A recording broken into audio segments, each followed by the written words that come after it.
What's cooking, Keto fam? It's Friday at 5, so you know what that means. It's time for Is Vodka Keto. Hey everyone, I'm your host, John Terry, here with my beautiful co-host and mother, Geri Terry. Something just doesn't feel right, JT. You know, Mom, I was thinking the same thing. Why don't we slip into something a little more comfortable? Let's. Cheers. Whew. Feels a lot better. All right. So, this is the Is Vodka Keto podcast, and congratulations, Mom. We made it to episode 1, so it's going well. So we're deep in. Yeah, because it's been 30 seconds at least, so we're slamming this. Crushing it. Yeah. Absolutely crushing it. Mm-hmm. So we're going to tell them this is the first episode. We're going to tell them about our story and how we did this. In a Disney far, far away. So since you are more... You started this before me, so why don't you tell them about you and cooking? All right. I've been cooking a long time. I've always enjoyed cooking. And about 17 and a half, bunch of years ago, my husband sent me away to the CIA, that's the Culinary Institute of America, and I did what's called a career exploration. And I spent a week in a professional kitchen just baking. And I came home and I said, this is what I want to be when I grow up. So I went back to school full-time and became a pastry chef. And I've worked in Houston in restaurants and bakeries for the past 15 years. Then John came home from college and he was keto. And he wouldn't eat any of the things that I made, which is really insulting. So I thought, okay, well, I'm going to have to figure this out. So I started cooking keto and trying to figure out ways to make baked goods more keto friendly. And after doing that for, I don't know, a year and a half. Yeah, no, I was almost 2 years because remember Harvey? Because you had pretty much been cooking it. Because as soon as I went to California for the year, I started. Yeah, and that was when. Yeah, so it was a couple of years of me experimenting, and John eating the experiments, and me actually going on keto myself and losing 50 pounds or something like that. Between 40 and 60 pounds, depending on which month you measure that's kind in. of, yeah, that's it. As we all know so well slide. On keto, it's a constant battle. It's a journey. It is. But in any case, John finally said to me, you've got to quit your job. We're going to do this. This is a winner. This is something we need to, not just that this is something we need to share to help people be able to continue on their journey. Because me personally, on my journey, if I can't occasionally have a cocktail and something that tastes good, it's not a lifestyle, it's a diet. Mm-hmm. I want something that makes it a lifestyle, so that's easy. You can have your pizza, you can have your, peanut butter and jelly sandwiches and grilled cheese. You can have all the ththings. And it makes it super easy for me. Because I don't have much of a sense of smell, because those, the nasal decongestant sprays, when I was like 10 years old for like 3 years, I did them. Oh, it's embarrassing. Let's just start off with the embarrassing. Yeah, we should just start. So I sucked We're going to dump our guts. Right. I sucked my thumb until I was like 12 or 13. So like, we're talking like 7th grade, 8th grade. Like that's fair. Am I math long. right? Yeah. It's fairly long. Yeah, it was pretty late in life. You probably quit when you got braces. No. Yeah, you're actually okay. Yeah, you're right. Because they usually make you quit when and plus you've got metal in your mouth, so it hurts. Not as yeah. So it makes us 7th grade. I never wore braces, therefore I still suck my thumb. No. But so like until I was 12 and got braces, I would suck my thumb or finger was actually, for being super specific.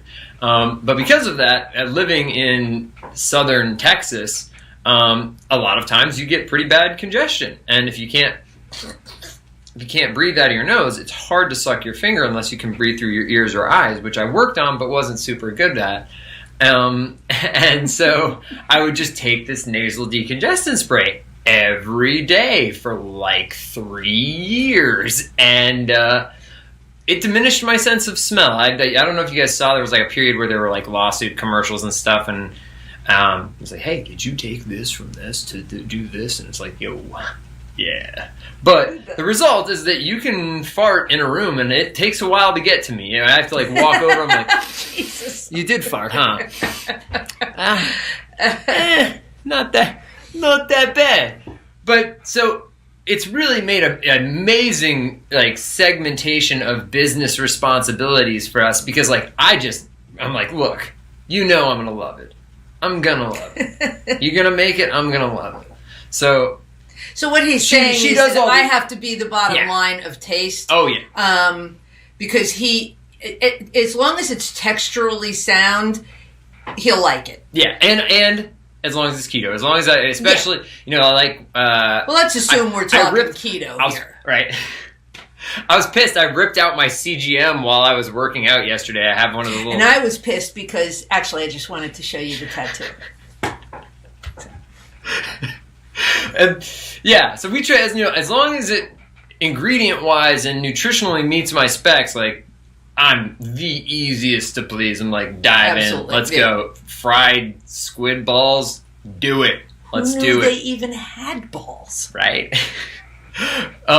So I've started doing keto in. I guess this is the time. You feel like that pretty much sums up. Your preamble. Yeah, that was the end of the story. Okay, cool, yeah, and then we'll come back and we can get back to us coming at it together when we're back once we get to the businessy part. So yeah, I started doing keto in 2011. I had some trouble with my weight before high school. I was kind of like the pudgy kid in junior high and elementary school. You told me one time, and it absolutely broke my fucking heart. We were in Galveston, and I said something about, you doing good, you being a fast runner, and you were like, Mom, you don't know what it's like to be the slow, fat kid. And I was like, and Kathleen, his sister, was ready to go to Katie and beat the bejesus out of anybody who said that shit about her brother. But I guess it was kind of true. I just, as a mother, I didn't realize it, and it's not. I didn't see that. Yeah. Oh, yeah. No, I remember. There's one moment of that period of my life that kind of is very vivid for me. I just remember I was in a mirror, like just crying. I was like, "Why can I not be fat?" And it's like, and now retrospectively looking at it, I'm like, because I was afraid to eat butter. Like, you remember during that time, it was like I wouldn't eat butter. I was like, no, I don't want the fat. I'm trying to be skinny. I'm trying to lose weight. And even as a fucking 12-year-old, which is not good. That's not a good place to be as a society. Yeah. But like crying and, wondering why. And it was all, it was made very much worse by the fact that my cousin is an absolute stud. And for a 12-year-old. Okay, let's put this in perspective. 3 months my junior, and just killing it with the ladies. Girls love Patrick because he's just funny dude, real talkative. He was killing it, and it just made my lack of killing it that much more evident. It just like rubbed my face right into it. I was like, wow, I really do suck at this. This is bad. And thankfully, I got into high school, and I had a really tough wrestling coach named Coach DeMarchi. And DJ D-March had us. We ran till Coach DeMarchi got tired, and often he loved to like pick really long songs and then just be like, "You guys just a little bit more. Just wait till the outro." I'm like, this outro is 2.5 minutes. This is Rush. This is the drum solo. This is a 10-minute song, bro. And so I lost like probably. Could have been worse. You could have been born in the 70s and had to work out in a Gata de Vida. Oh yeah. Ugh. Yeah, I'm blessed to be born when I'm blessed. Very happy for the timing of it. But so I lost I think that I started that wrestling season at like 205, 210, and I ended at like 168. So in like 8 or 12 weeks, because wrestling seasons aren't super long. Actually, it would be 8 weeks, but yeah, probably like 12 weeks. I lost like. They used to weigh the gum. Oh, I used yeah. to wave Oh, the it's so gum. funny. I wasn't sure I liked wrestling. Well, because it's funny, like, you know, you go to you play sports in Texas, the cheerleaders will all bring you, like, it's hilarious. And we wonder why we were like 5-5 at football, but because they bring us like bags of candy on game day, and so, like, you know, in football, everyone's like, yeah, sweet candy, whole bag of candy, and dumb, you know, ho hos and all this kind of shit, and we're gonna get Chick-fil-A, and then the cheerleaders would be like, so what does the wrestling team want? And we were like, we need gum and water.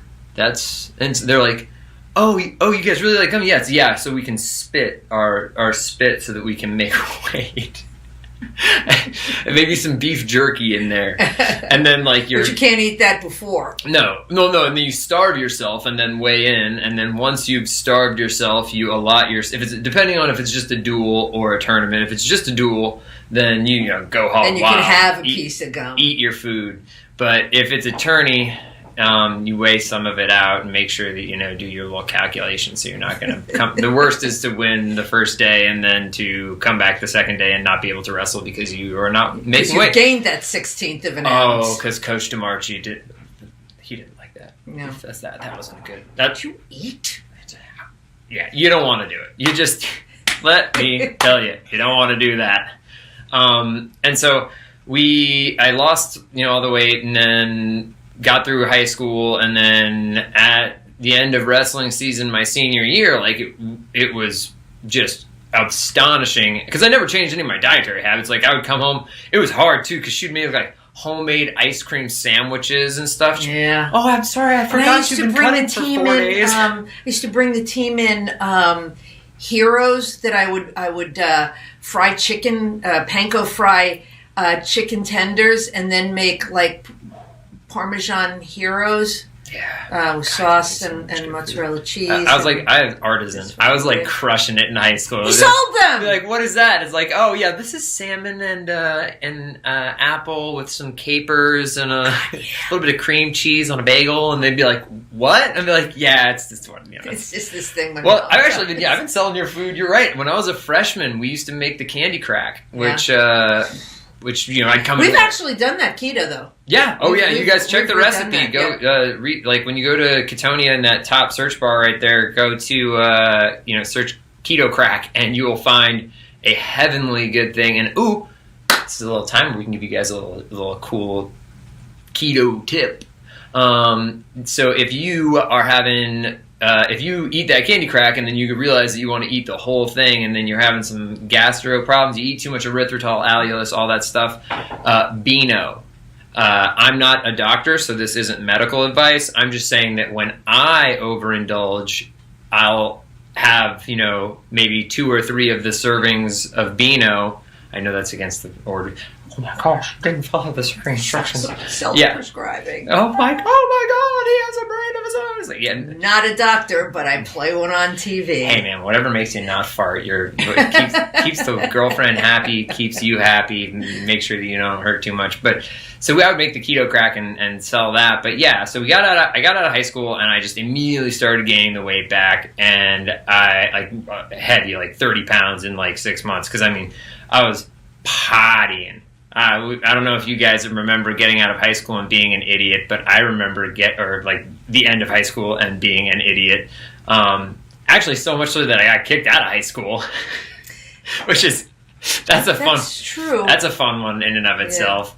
Just right before. Yeah, I was like, you just weren't allowed to walk. Yeah, like 3 weeks before the end. Just of high school. Enough to have me be a total basket case and go up to the school and just sit in the principal's office every day. Because, I mean, he did what he did. He deserved the things. Yeah, but he didn't deserve to not, and I'm still on my soapbox, he didn't deserve not to be able to walk with his class. He still put in the time. He still had the grades, et cetera, and I would go up there and sob in the principal's office and say, "You're nailing my son to a cross!" Oh! Very angsty. And P.S. they didn't let him walk. Well, and it's funny because I was the valedictorian of the alternative school, so it was like, yes. Because everyone at the alternative school was just like, it was all coke dealers. That's all it was. I'd be like, "Hey, so what'd you do?" And they're like, "Oh yeah, I was selling drugs." I'm like, "Oh, that's weird. Well, I have like a 3.8, and I've already passed all my exams. No. It's like 3.8. I have 3.8 of like, I've already I'm exempt from all of my stuff, so like I'm just kind of you guys. And they hate the alternative school hated me because I knew I was exempt from everything. So like everyone else is like sitting there having to be quiet and do their exam. I'm like, fuck you, chums. I'm like, can I get transferred to the gym, please? And so I would just sit there for like 4 hours a day hitting the punching bag in between them, like, you know, intermittently telling me that I need to stop talking. And I was like, what are you going to do?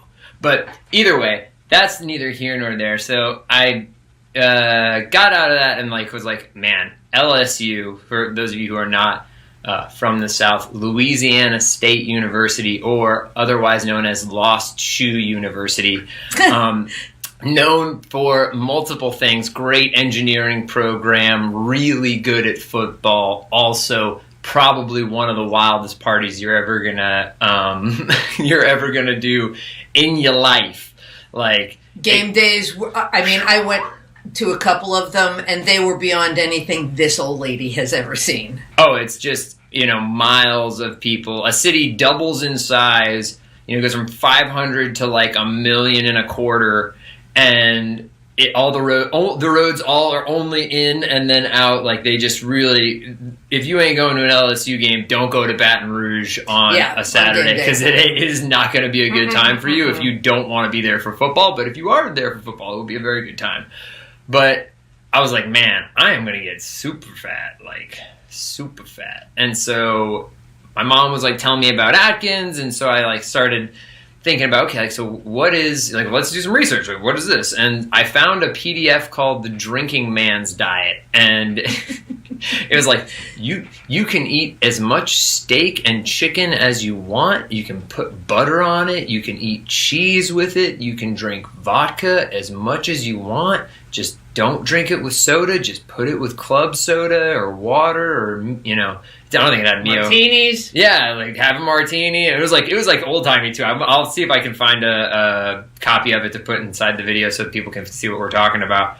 But I was like, hey, this is something that I can do. And then it was super funny too, because I had to I was a pledge in a fraternity at the time, so I had to find a way. Because if you tell someone in a fraternity that you're as a pledge, if you were like, hey, I'm trying to not do this, they would be like, cool, so your name is now this pledge, and that's what you're going to do every time that you see me.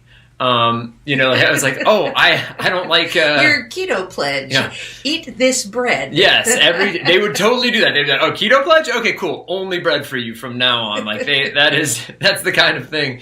But they wound up instead calling me super pledge, so I got to do things like do push-ups all the time, which actually didn't bother me that much. That was pretty fun.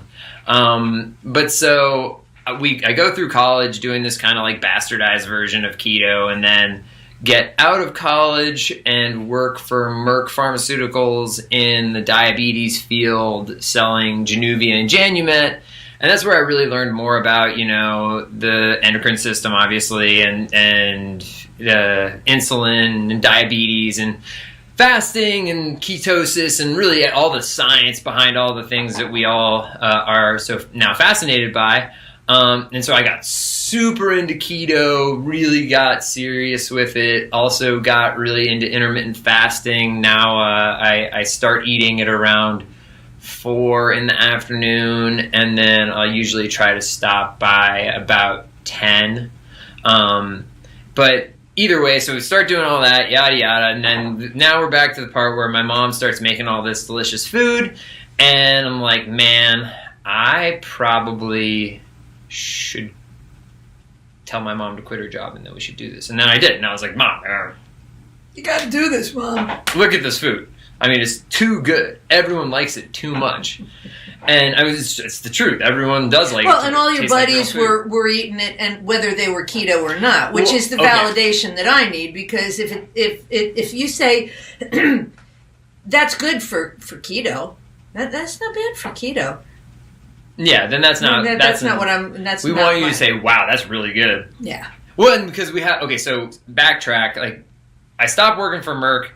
and lived in California and went and learned music production. If you guys want to check out my SoundCloud, or my so trained to saying SoundCloud, check out my Spotify. Hit me up on Spotify or Apple Music, Friday Night Light Show, and you see we got the pianos right here. And let them know. But so I went out there. I was like, learning music production, learning how to, play piano and produce and do all that jazz. And then, literally, like the last 2 weeks that I was in school, Hurricane Harvey hit, and so I came back home and helped my family gut the house that you are, the room behind me. Actually, this one didn't get because we're upstairs, but they got. What'd you guys get? We got over 2 feet of water that, because of our location, actually stayed in the house for a couple of weeks instead of receding like most floodwaters do. You get it, everything gets wet, it goes out, and then you take it from here. Our stuff actually sat in this awful water for about 2 weeks before they let us come in and even look and see what had happened to our home. But what had happened to our home was that we couldn't live here anymore. We had to go live somewhere else. And so my cousin and was at the time living with his mom, and they lived in a house also in the same neighborhood as us, and their house got 2 feet of water.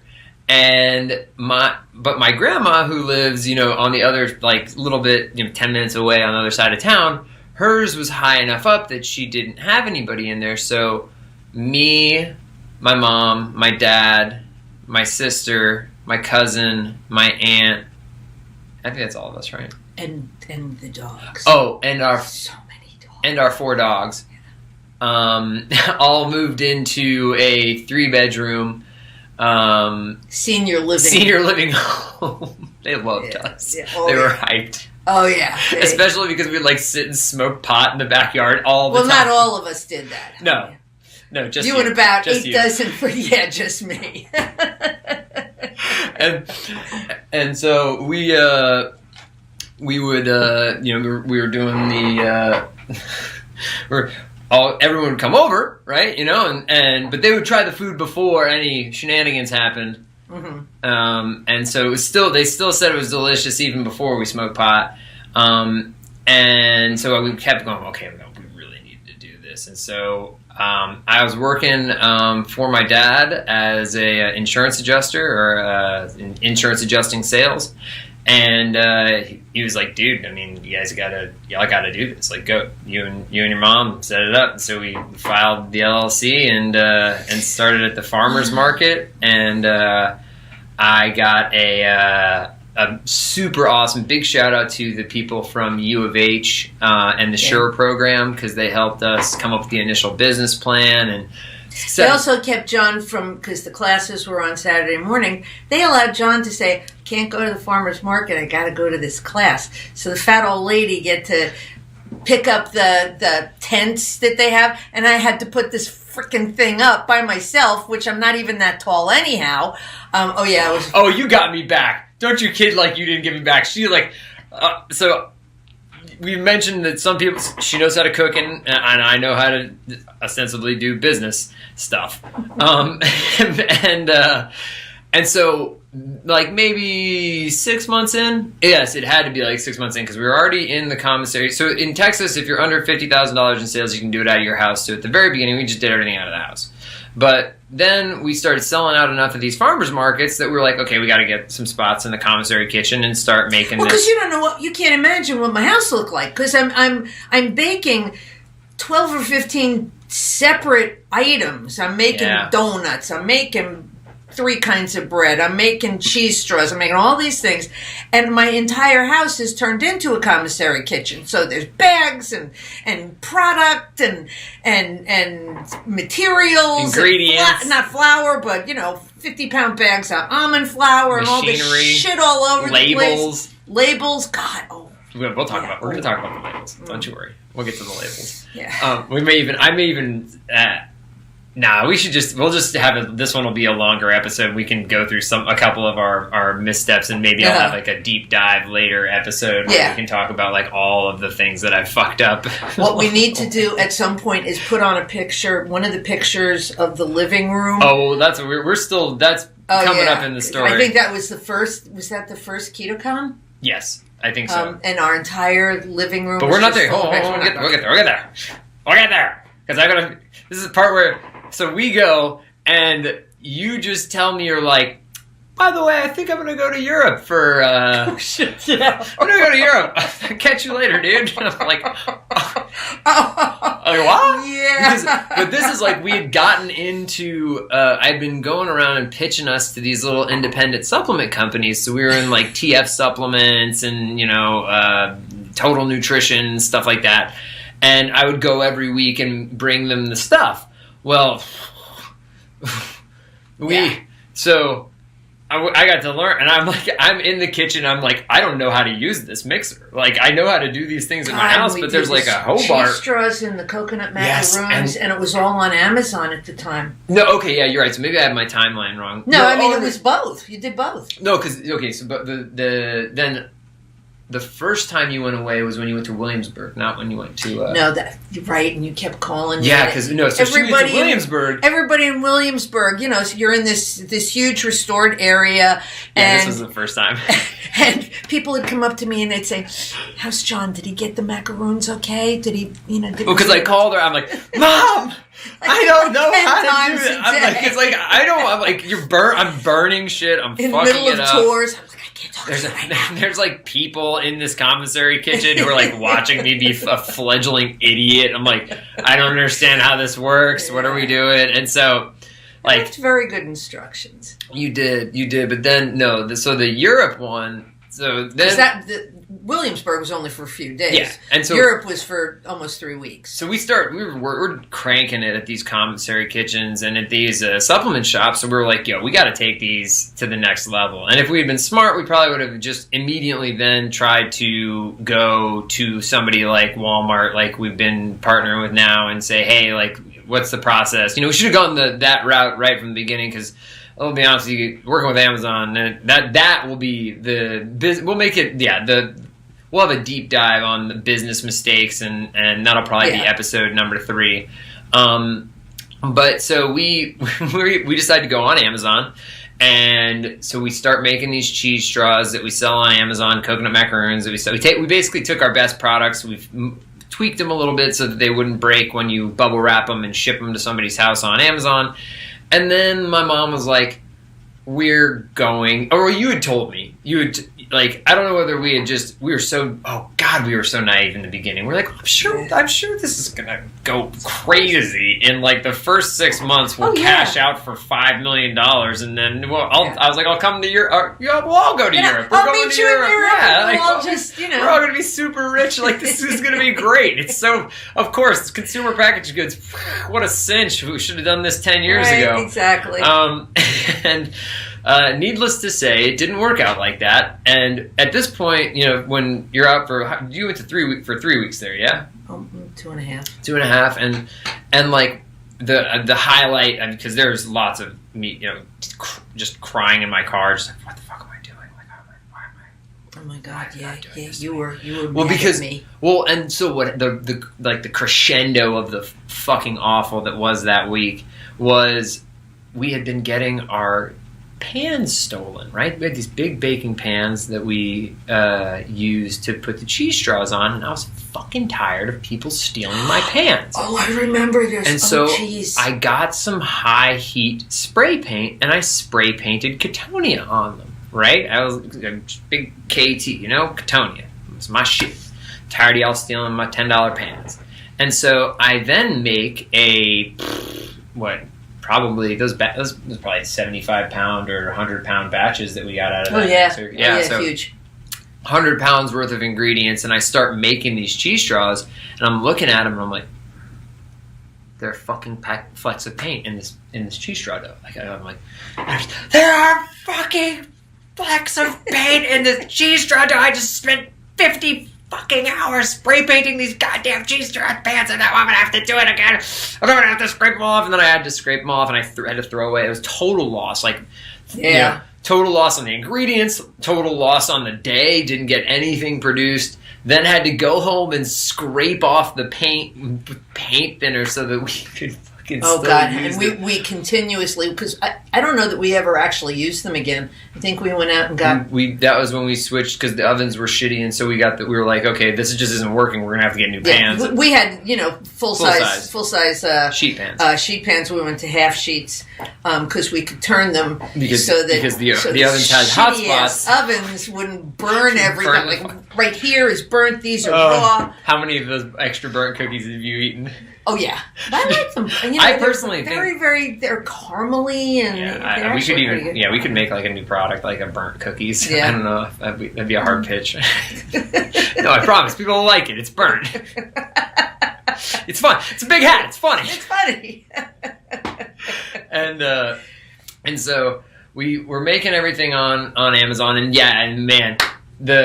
We went to we're getting prepped for KetoCon, so we're making all of these cheese straws, and I will definitely pull up a picture of the house. This actually happened a couple of times throughout the last 4 years.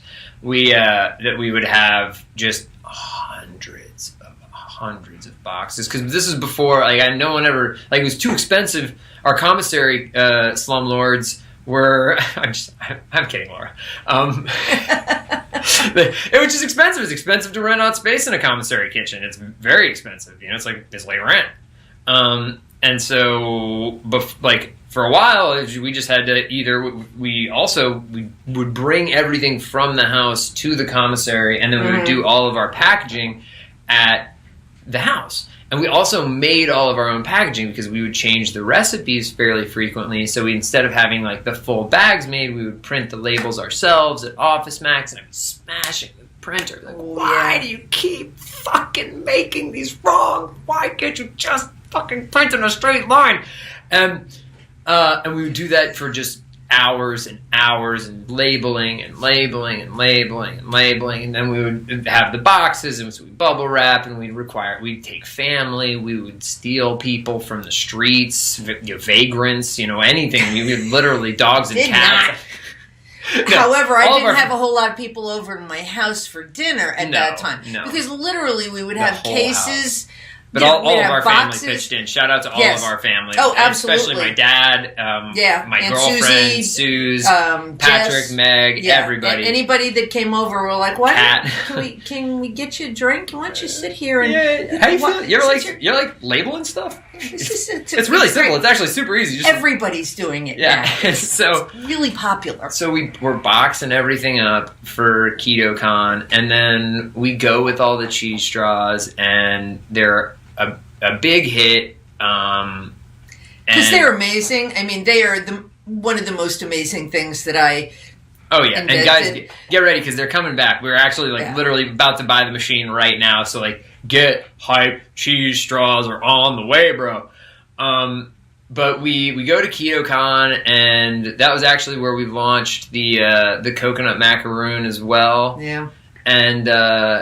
And then it was 2 weeks later, it was Prime Day, and that was when the macaroons went to #1 on Amazon, and they stayed there for a year and a half, or I guess no, like that. Yeah, actually, they stayed there through COVID for the beginning part of COVID. Yeah. But so what happened, and this will be in the business part, was that if after a year and a half of being on top, I had I had been doing cash accounting, and I hired a. You gonna eat that pickle? Trade you. I had an accounting. Drink faster. I had an accounting firm tell me that I should switch over to doing accrual basis accounting. Shout out GOC Accounting if you guys need someone to help you with your books or to understand your finances. Call up Ramon and John and the team over at GOC. They kill it. Seriously, and good friends, and just good, all around good people, just the whole thing. But we go and switch everything to, we switched to accrual accounting and realized that we were like, wow, we're not really making very much money. These costs is going up. It's been a labor of love as much as anything else. It should have been evident though, since it's year 4 and we still have not paid ourselves, and I still live, spoiler alert, behind a second wall. He lives in the cabinet, the cupboard underneath the stairs. Well, no, so there's my office back there, but I still live upstairs at my magic of TV. Yeah, right. Still living at my parents' house. So if you guys want to buy some macaroons or bread mix, but so we realized that we needed to. We weren't making any money selling them too cheap, and so we jacked the prices. The worst part about being on Amazon is that we were already optimized for the price that we were at. So our options were we could either make the product smaller to get more money for the same thing, or we could raise the price. But the problem was raising the price to cover for the inflation and ingredients costs put us over the little threshold where Amazon increased their fee to us. So for us to even actually make any money from raising the prices, we had to really raise the prices all at once. And so we really raised the prices, and it hurt. It was kind of like killing myself in slow motion multiple times over and over again. It was very unpleasant. But before that, we had made, 6 months before we had to do that, we had made the bread mix. And so we made the bread mix, and, we realized, though, when this happened, that we needed to start figuring out what we were going to do. So, because it wasn't Amazon, right? I've talked to a lot of business owners, and you're basically just breaking even on a lot of the time on Amazon between, the fact that, for a bag of our bread mix, I pay, $7 or $8 for fulfillment, depending on where you are. Pay, $3 to show you the ad that got you to buy it, because you pretty much have to do Amazon ads to get people your product in front of people, and then the cost of actually making the product, and then we scrape whatever little bits left up and try to buy more stuff so that we can do it all over again. We'll buy more, buy as much as we can at all times, because it's constantly getting more expensive. So we're just always, there's all the craziness around that. But so we were like, all right, well, what else can we do? And so we started talking to some of these big retailers, and they liked us, turns out. And Walmart said, hey, dudes. Turns out Walmart guys are all from California. Oh, swap, dude. Tommy's going to see this and be like, I do not talk like that. I'm sorry. Does he? No. I've talked to Tommy. He has a very normal accent. Yeah. But I don't wonder if we're going to maybe bleep out Tommy. That's what we're definitely going to do. Okay. I don't want him to, I don't need to put him on blast. But our rep from Walmart, and he says, I like it. This whole time we just take the bread mix. We realized it could make bread. And so from the bread, we started making other kinds of bread. We started off making a bacon cheddar bread and doing all this stuff. And then my mom was like, I can make a lot of stuff with this. And then she did. I was you get pigeonholed, I guess. And I'm like, okay, the bread mix. But when I just said to myself, it's a mix, and I realized, I can make other things with this mix. I can make the biscuits and the pizza crusts, donuts, croissants, just fire, bagels, so much good stuff. And that's what we've just been making new stuff, and we constantly make new stuff every week. So you guys follow us on all the social medias at Ketonia Foods, because we make videos, and obviously we do this podcast. But if you want to get the recipes and the videos, you got to follow us on the social medias. But so they said, we like it, but is it a bread mix, or is it a all-purpose flour? And I was like, I think it's more like an all-purpose flour than really like a bread mix, because it's like a baking mix. That's right, because it was strictly bread mix at that point. Yeah, well, it said it on the thing, and we're like, well, they were like, can you change it to the baking mix? And I was like, for you, Walmart? Of course. And so we did. We changed it to the baking mix, and now we are in 480 or so Walmarts. And the economy's crashing, so it's a great time to own a premium products brand as people are trying to cut back. But if you live in Washington, Oregon, California, Nevada, Utah, Idaho, Montana, New Mexico, or Texas, go to our website, Ketonia Foods, and look up the nearest Walmart near you. Because let me tell you, one thing that is awesome about working with Walmart is that because I get to ship to them in a pallet, I can really give you guys a steep discount, which has made some issues for us with Amazon. Like today's Prime Day, actually, and Amazon is being super-de-duper-de lame. And they don't even give us the buy button anymore. They don't show people that you can get the sale that we're doing with Amazon because we sell at Walmart for cheaper than we sell at Amazon. It's because I pay like $8 to ship it to you directly, and I pay like 50 cents to ship it to Walmart. So racket. Yeah, I mean, we have a continuous argument with Amazon's 7,000 international staff that, you know, they're like, yeah, you just lower your prices, John, to match what you sell at Walmart. And then I'm like, oh yeah, so I can sell for the cost of just paying you. I'll eat the ingredients and advertising costs. Yeah, totally, of course. Just so we can say we're on Amazon. Yeah, so that I'm on Amazon. Yeah, Amazon Prime badge. And yes, but that's like, so that's kind of how we got here. And I'm super stoked though. We're about to release a bunch of new products, ranging from CBD cookies to the cheese straws. Obviously, we've got these little. If you guys are familiar with THCO, it's a derivative of hemp. It's a hemp product.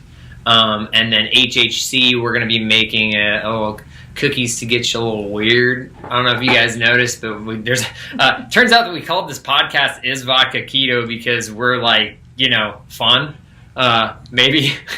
I'm the fun mom. Yeah, she's no, that's the worst. People my whole life then be like, yeah, John, you're all right, whatever. But is your mom around? Like, she's pretty cool. Like, you know. I did. His friends would stop. I probably cooked for them though. But they would come over when he was gone, in college. Out of college. Yeah. My friend, I'd be like, hey, I had dinner with your mom the other night. I'm like, great joke. And my mom's like, hey, so I saw Boone the other night. I'm like, sweet. So he was serious. He did have dinner with my mom. Yeah. But. So we're releasing a bunch of new stuff. We're working on some fun R&D stuff, trying to figure out the nuts and bolts of like getting croissants to you guys, because the croissants are one of my favorites and stuff like. And that's it. I mean, croissants, puff pastry. There's something that I'm going to do. I'm a pastry chef. I actually have access to a sheeter because I got one for Christmas. But you're not going to do that. It's too time consuming. I mean, you could if you're really into it. It's absolutely doable by a home cook. But this is a good time. I'm sorry to cut you off. No. So if you are a baker and you want to be, and you're like, man, I want to get better at baking. One of the things that we're going to start doing on this podcast is we're going to be bringing on. We're going to do a Zoom meeting with you, one of our lucky Ketonians, and it will basically be, we're going to teach you how to make something, right? So like you pick something from the blog, go on, search up, and then we'll hop on Zoom, we'll send you the Zoom link, we'll all record it, and it'll be an episode of the podcast, and we can teach you, we'll go through, you know, we'll have all the ingredients with us, you can have all the ingredients with you, you'll tell us what... And we'll walk you through it and give you the helpful hints. And yeah, you know, we say, like, you know, if you make the bread, and, you know, your bread always comes out way too dense, you know, you just, the way you'll do it is just sign up for our email list and then respond to that email. Hey, I want to be on the podcast and learn how to cook, and we will absolutely help you out, and we can make something super fun. So that's going to be coming up. We've got some super awesome podcast guests that are going to be coming up really soon. But I think that for the so I guess for the first episode, we're kind of like done for the first episode. Unless you can't think of anything else for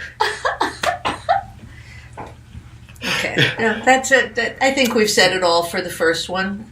I have many more things to say, but, Righteous. Well, it's a cliffhanger, right? Yeah. Come back and see what she's going to say next. So, high five, yeah. And what? Oh, yeah. Empty cocktails. Cheers. Yes, vodka is keto. No, so I thought we were going to make that a cliffhanger, though. It's like, is vodka keto? Oh. Find out next week. Hope so, anyhow. Right. Well, yeah. Yeah, well, there will also be an episode where we just talk about booze and drinking and being bad. Maybe Mr. Booze, Mr. Booze, Mr. B-O-O-Z-E, and that spells booze. Okay, I thought we were going to... Oh, that was the outro. Well, that's the rest. Well... I guess Don't mess with Mr. Booze. Don't mess with Mr. Booze. Robin and the Seven Hoods. Brilliant movie. Watch it. Amazing. Well, we love you guys, and we will catch you on the next episode. Until next time, is vodka keto? Yeah, it is. Is Vodka Keto is brought to you by Ketonia. For the most delicious keto baked goods, stop by ketoniafoods.com. Be sure to hit that subscribe button and follow us on all social media at Ketonia Foods. Please leave us a review on Apple Podcasts or wherever you listen. It does more than you know.